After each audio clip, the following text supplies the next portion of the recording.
할렐루야, 아멘. 네, 오늘 본문의 말씀을 통해서 성령의 열매, 온유라는 제목을 함께 말씀을 나누도록 하겠습니다. 성령의 열매를 맺는 것, 또한 오늘 말씀처럼 그 성령의 열매는 갈라디아서 5장에 보면 그 9가지 성령의 열매를 우리에게 말씀해 줍니다. 그 9가지는 우리가 다 잘 알듯이 사랑과 희락과 화평, 오래 참음과 자비와 양성과 충성과 온유와 절제, 이렇게 9가지입니다. 그런데 9가지 성령의 열매는 그리스도인이라면 다 맺어야 하는 것입니다. 이것을 통해서 우리가 하나님의 은혜를 나타내고 하나님의 성품에 참여하는 자로 우리가 이 땅에서 이 성품을 가지고 우리가 하나님의 거룩한 빛을 나타낼 수 있는 것입니다.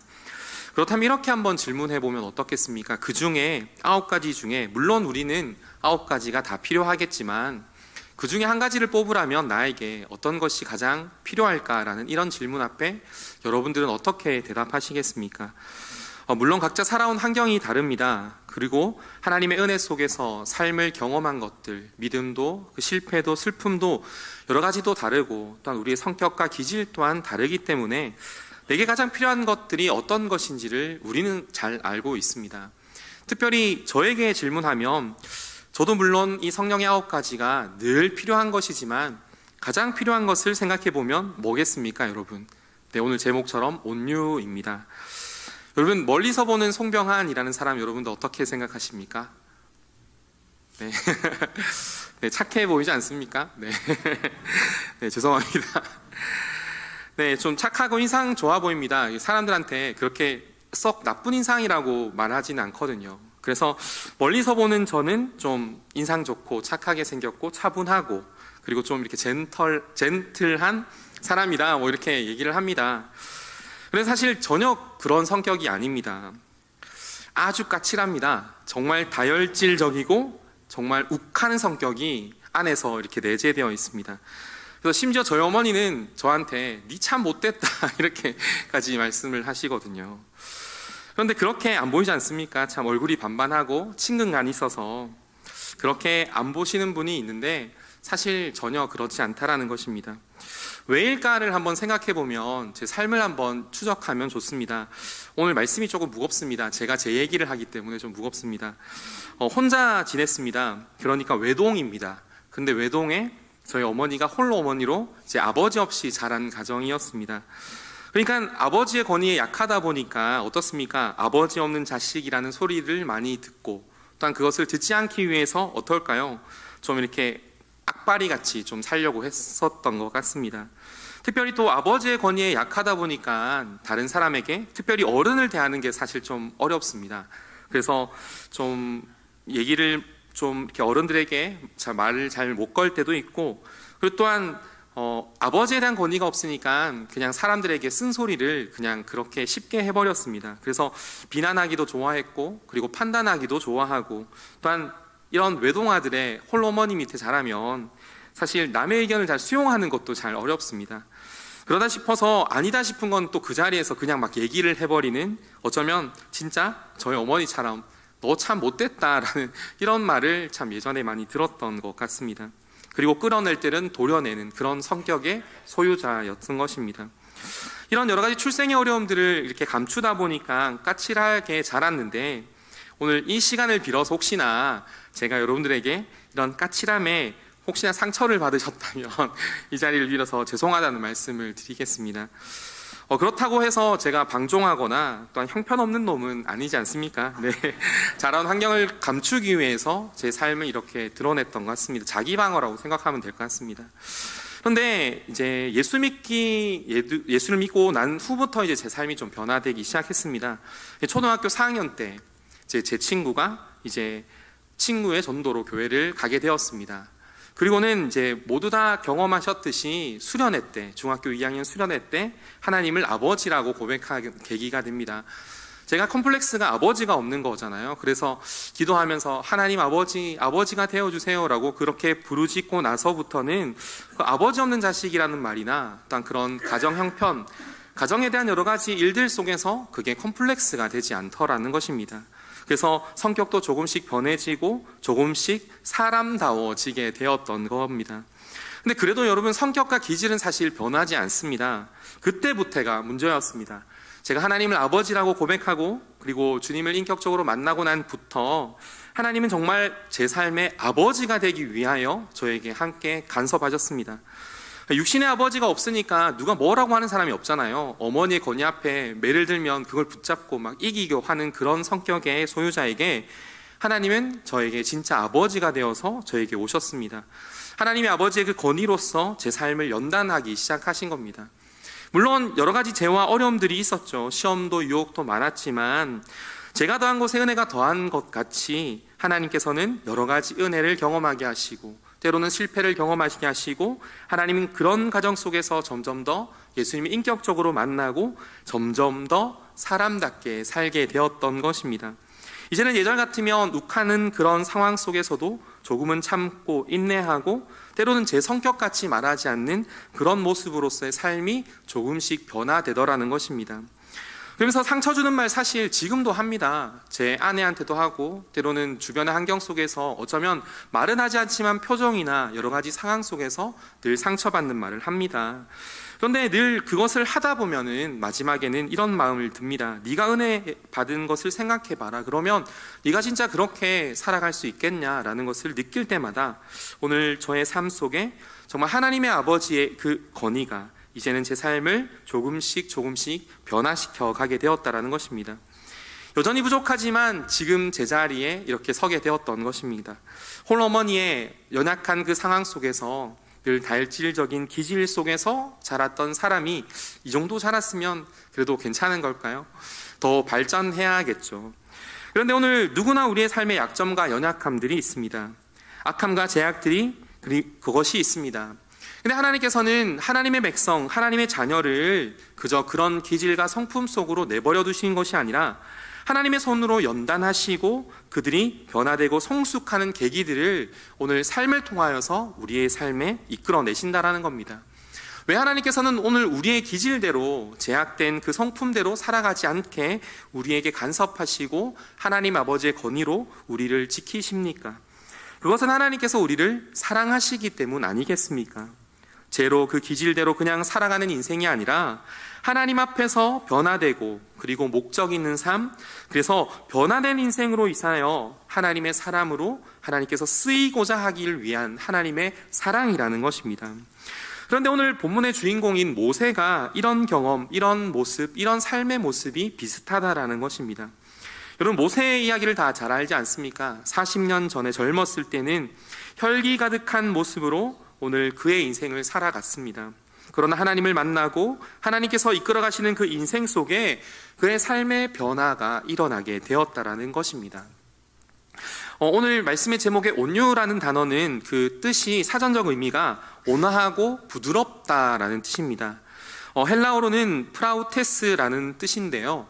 이게 사나운 들짐승을 이제 길들여서 가축으로 만드는 것을 의미합니다. 그러니까 온유라는 것은 무엇인가로부터 다스려진 상태를 바로 온유라고 하는 것입니다. 여러분, 모세는 천선적으로 온유한 사람이 아닙니다. 오늘 본문에는 오늘 그가 온유한 사람이라고 말하지만 결코 그는 온유한 사람이 아니었습니다. 혈기가 가득했습니다. 특별히 그 이야기가 어디에 있습니까? 출애굽기에 나오지 않습니까?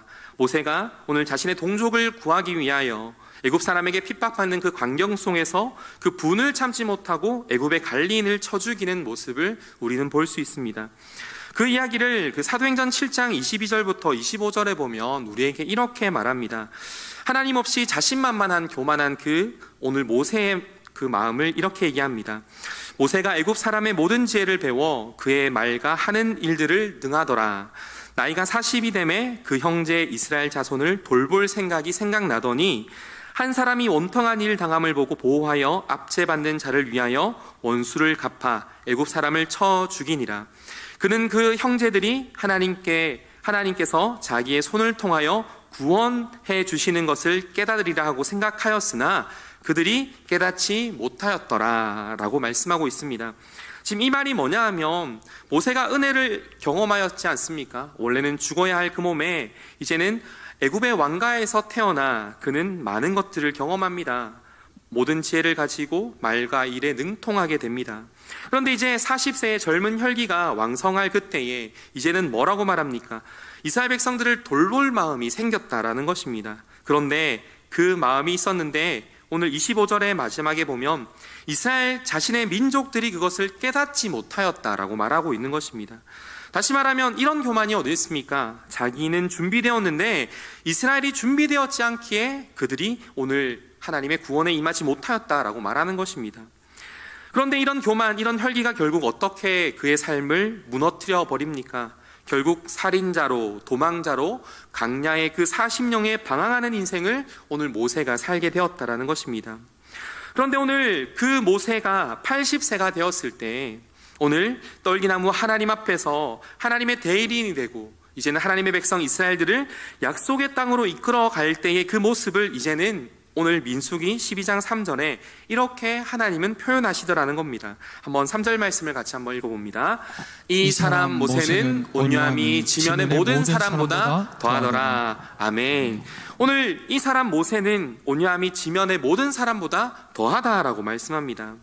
앞서 말씀드린 것처럼 모세의 성품의 변화는 우리가 계기를 잘 압니다. 40년 그 광야의 세월 속에서 이제는 살인자로 도망자로 그 미디안의 광야를 쫓겨다녔던 그의 인생에 하나님은 그의 마음을 낮아지게 합니다. 하나님을 경험하여 그는 인격이 점점 더 다듬어지게 되었습니다. 그 광야의 학교에서 그는 이제는 하나님의 리더로 세워지게 됩니다. 그런데 문제는 그렇다고 해서 모세가 완전한 사람이 아니었다라는 것입니다. 오늘 민수기 12장 3절에는 모세는 온유함이 지면의 모든 사람보다 더하다라고 말하지만 사실 그 온유함은 언제나 분노로 바뀔 수 있는 사람이었습니다. 하나님은 그렇게 말하지만 모세의 그 온유함이 무너지는 이야기가 민수기 20장에 나타납니다. 하나님의 백성 이스라엘 백성들이 하나님의 약속의 땅을 그 가는 여정 속에서 얼마나 많은 불평을 하였습니까? 그런데 민수기 20장에 38년의 여정 속에 오늘 하나님께서 주신 그 약속의 땅을 악평하고 이제는 40년을 광야에 돌아 다시 그곳에서 있을 때에 목이 마르다고 불평하는 그 이스라엘 백성을 향해 모세는 사실 화가 나지 않았겠습니까? 40년 전에도 똑같이 그렇게 불평하였는데 그곳에서 또 하나님을 불평하니 하나님께서 반석을 병하여 물을 내라 하신 그 사건에 반석을 2번 쳐서 오늘 그는 물을 내게 되고 그리고 하나님은 결국 그걸 통하여서 그는 가나안 땅에 들어가지 못한다라고 말씀합니다. 근데 결국 모세는 한 번 더 하나님께 청원합니다. 가나안 직전에 신명기 3장에 보면 하나님 앞에 온갖 아름다운 말로 하나님께 말씀을 드리지만 결국 하나님은 너는 출애굽 이후에 오늘 그 1세대와 같이 오늘 광야에서 죽고 가나안 땅으로 들어가지 못한다라고 말씀하고 있다는 것입니다. 사실 이 말씀을 통해서 우리가 아는 것이 뭡니까? 모세의 온유함이 온 지면에 충만하고 그가 가장 온유한 사람이라고 말하지만 결국 그도 분을 참지 못하는 사람이었다라는 것입니다. 그럼에도 불구하고 온유함, 이것을 통해 오늘 모세의 사건을 살펴보고자 하는 것은 오늘 본문의 모습 속에서 모세가 취한 행동이 오늘 온유함의 본을 보이기 때문입니다. 오늘 모세의 온유함, 그것이 무엇이라고 했습니까? 온유라는 것은 다스려진 마음 상태라고 한 것입니다. 단순히 참고 인내하는 모습이 아니라 오히려 그것이 그의 삶에 하나님 앞에서 다스려지고 오히려 이것이 기도와 또한 상대방을 향한 회복과 축복의 언어로 변화되어져 확장되었기 때문에 오늘 하나님은 모세의 그 온유함을 통해 오늘 우리에게 말씀하고 있다는 겁니다. 특별히 오늘 본문에 이것이 잘 나타납니다. 모세는 기도라는 측면에서 자신의 감정을 하나님 앞에 돌렸다라는 것입니다. 오늘 본문의 민수기 12장의 이야기를 다 읽어보진 않지만 우리가 모세가 왜 비방을 받고 핍박을 받는지는 우리가 잘 압니다. 바로 재혼례에 대한 문제 때문입니다. 1절과 2절 말씀에 이렇게 말씀합니다. 모세가 굿수 여자를 취하였더니 그 굿수 여자를 취하였으므로 미리암과 아론이 모세를 비방하니라. 그들이 이르되 여호와께서 모세와만 말씀하셨느냐 우리와도 말씀하지 아니하셨느냐 하매 여호와께서 이 말을 들으셨더라 라고 말씀합니다. 지금 지도자로서 이방 여인과의 재혼 문제 때문에 오늘 그들은 모세에게 대한 불평과 비방을 쏟아냅니다. 물론 하나님의 그 대리자로서, 리더로서 이것은 잘못한 것입니다. 그런데 이 비방과 불만이 어디까지 연결됩니까? 오늘 모세의 권이 하나님에 대한 불만으로까지 이어져서 이것이 발판이 되어서 오늘 모세를 그리고 하나님을 향하여 나아가게 되었다는 것입니다. 그런데 중요한 것은 이런 비방과 책망 속에서 오늘 모세가 한 행동, 이 대처의 모습이라는 것입니다. 즉 모세는 그 아론과 그리고 그 미리암의 그 분노와 그리고 비방에 의하여 그는 어떠한 모습으로 대처하는 것이 아니라 그저 침묵으로 일관하고 있다는 것입니다. 그래서 오늘 그 침묵에 대한 이야기를 3절에 이 사람 모세는 오냐미 지면에 모든 사람보다 더하더라 라고 표현해 줍니다. 오늘 이 표현 자체가 무엇입니까? 세상 사람들처럼 행동하지 않았다라는 표현입니다. 오늘 기도라는 표현이 들어있지는 않지만 하나님께 침묵하여 하나님 앞에 이 모든 문제들을 맡겼다라는 것입니다. 사실 우리가 삶을 살아가면서 관계의 문제 속에서, 환경 속에서 누군가에 대해서 오해를 받거나 혹은 내가 잘못하여 비방을 받을 때 어떻습니까? 우리는 변명하기 바쁘고 때로는 분내기 바쁘고 때로는 그것을 외면하거나 피하려 하는 것이 답안입니다.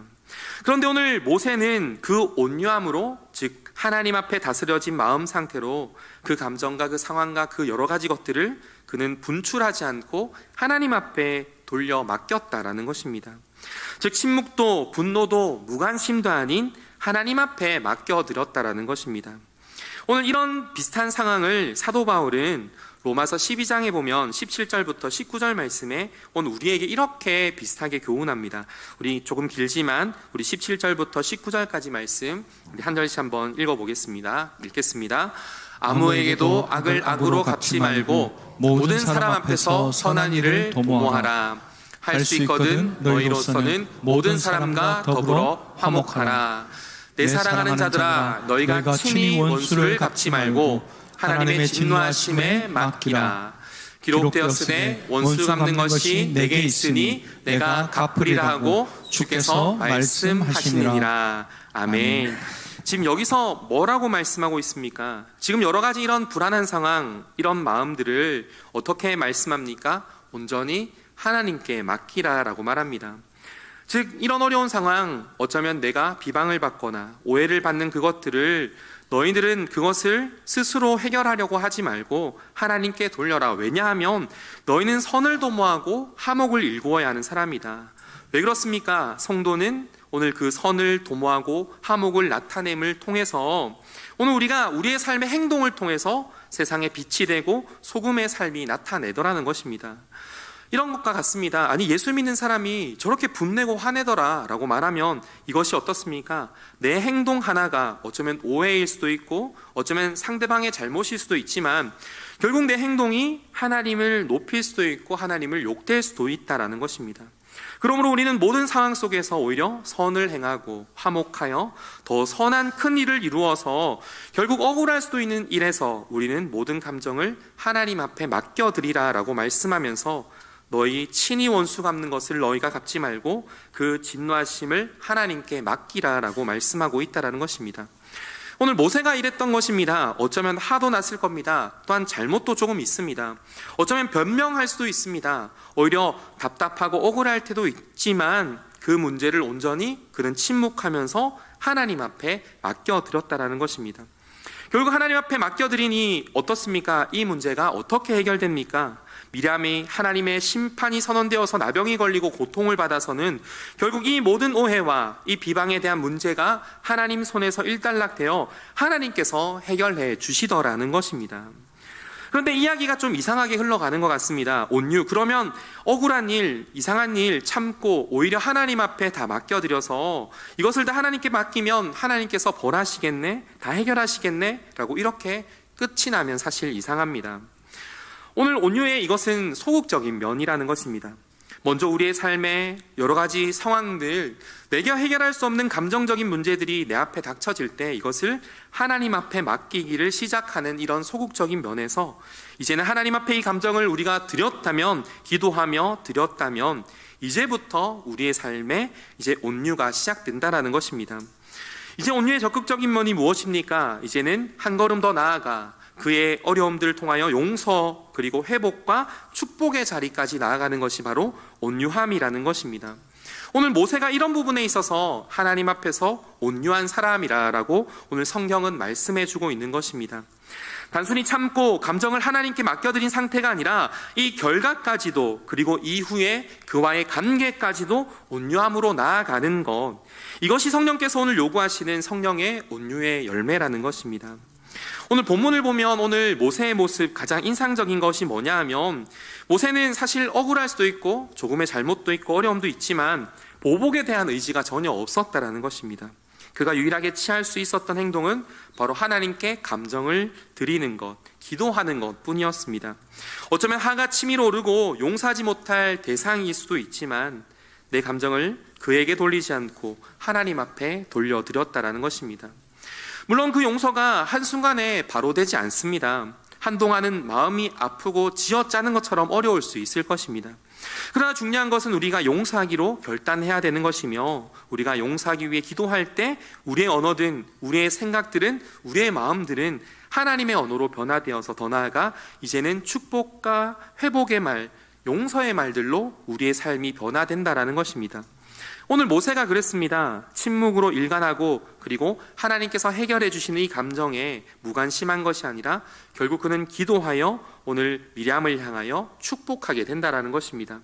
자신을 미리암을 향하여 오늘 그가 낳기를, 또한 그에게 선도되어 심판의 결과돌 오늘 하나님께서 앞에 간구하는 것입니다. 그래서 우리가 읽어보진 않았지만 민수기 12장 13절 말씀에 오늘 모세는 어떻게 간절하게 부르짖습니까? 같이 한번 고백합니다.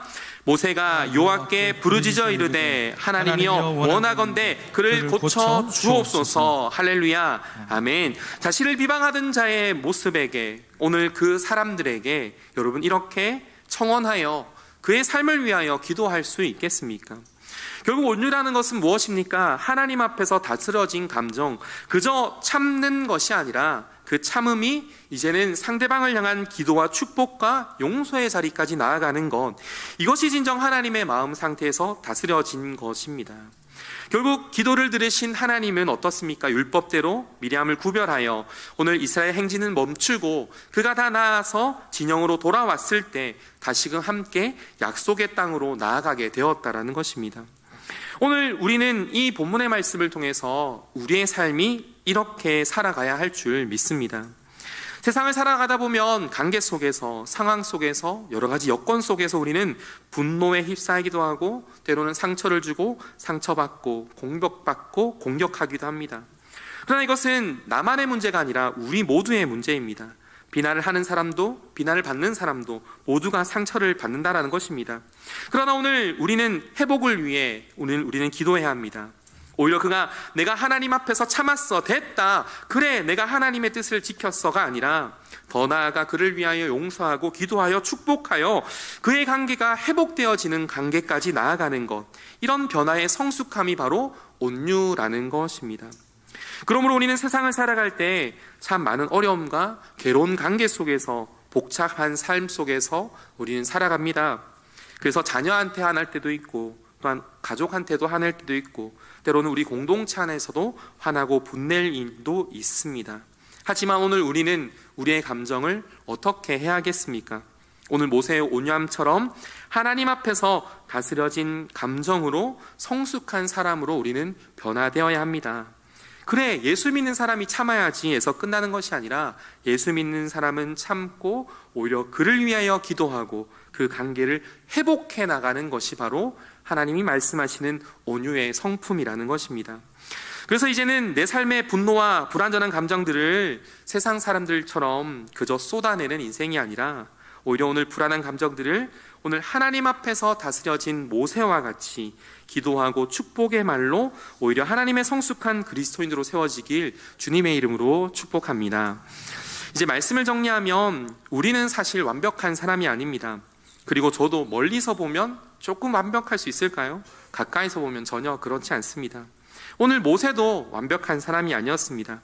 그러나 중요한 것은 모세의 인생, 또한 저의 인생도 그렇고 우리의 인생을 바라볼 때 우리는 처음과 다른 삶으로 조금씩 변화되고 있더라는 것입니다. 하나님 앞에서 자라가고 있더라는 것입니다. 그런데 오늘 이런 자라감에 의하여 우리는 온유함에 이런 놀라운 복을 받길 원합니다. 마태복음 5장 5절에 보면 이렇게 말씀합니다. 같이 한번 읽어봅니다. 온유한 자는 복이 있나니 그들이 땅을 기업으로 받을 것이며. 할렐루야. 아멘. 여러분, 땅을 기업으로 받길 원하십니까? 아멘. 네, 땅이 제일 비싸잖아요. 네, 농담이고요. 왜 온유한 사람이 땅을 기업으로 얻겠습니까? 이것은 하나님의 마음에 다스려진 사람, 그러니까 하나님께서 사용하시기 좋은 사람이라는 뜻입니다. 하나님의 나라를 기업으로 맡겨도 감정에 흔들리지 않는 그 사람을 통하여 하나님의 나라가 나타나게 된다는 것입니다. 오히려 온유한 사람을 통하여 하나님의 은혜가 기도로 어쩌면 문제가 생겨도 풀려지는 은혜가 있다라는 것, 이것이 바로 온유의 사람, 하나님의 기업을 가진 사람, 그리고 하나님께서 다스려진 그 감정과 삶을 통하여 그 기업을 맡길 수 있는 사람, 그 사람이 바로 온유한 사람이라는 것입니다. 그래서 오늘 이 말씀처럼 하나님이 가장 쓰시기 편한 사람으로 늘 하나님의 말씀에 순목하여 하나님께서 내게 어떤 기업을 주시든, 그것이 직분이든 관계든 환경이든 나의 자녀든 나의 삶이든 그것을 내가 맡아 하나님 앞에서 일구어 열매 맺어내는, 그래서 어떤 감정 속에서도 흔들리지 않는 하나님의 거룩한 삶이 되길 주님의 이름으로 축복합니다. 그리고 마지막으로 행복 나눔 축제를 우리가 준비하다 보면 예수 믿지 않거나 예수 믿지 않는 가족들을 바라볼 때 얼마나 분이 납니까? 교회 한번 가자는데 왜 그렇게 가지 않습니까? 그럴 때도 우리는 어떻게 합니까? 다스려진 마음으로 그를 위해 기도하고, 또한 이 행복 나눔 축제를 준비하면서 어쩌면 여러 가지 좀 불화나 어려움들이 생길 수 있음에도 불구하고 서로 화합하여 진정 하나님 앞에서 순복하여 다스려진 우리 공동체로서 우리가 준비하는 행복 나눔 축제에 놀라운 하나님의 열매가 맺혀지길 주님의 이름으로 축복합니다. 아멘.